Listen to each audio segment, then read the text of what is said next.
The poor boy accidentally broke an antique. Staring at the pieces scattered across the floor, he thought he could never afford to pay for it. But the wealthy man in front of him, Ron, was not angry at all. Instead, he told the boy this so-called priceless treasure was nothing but a cheap fake. But you thought it was an original. Yeah. And why? Because the perception of reality is more real than reality itself.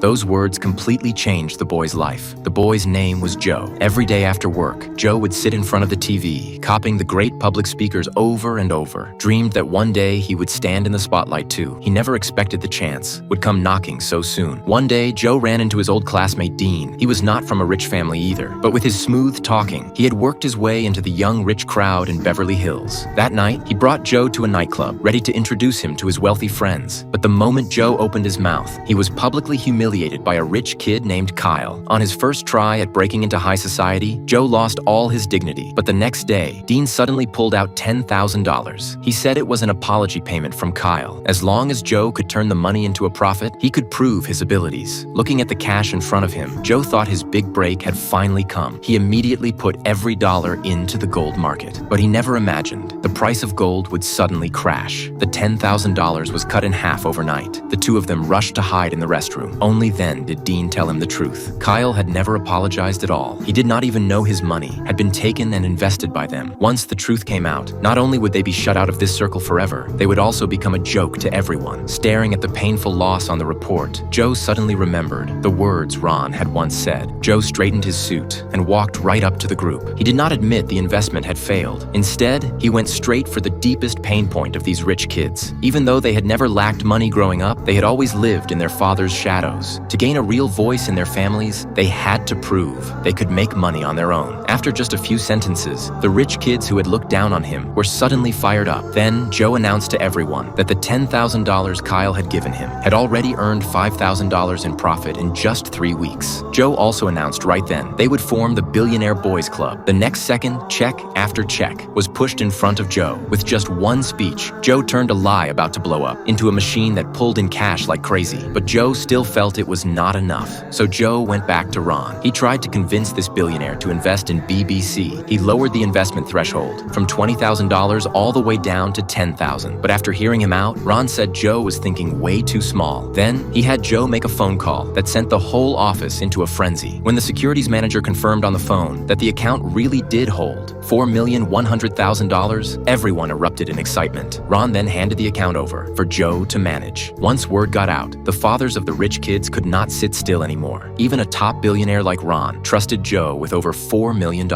What reason did they have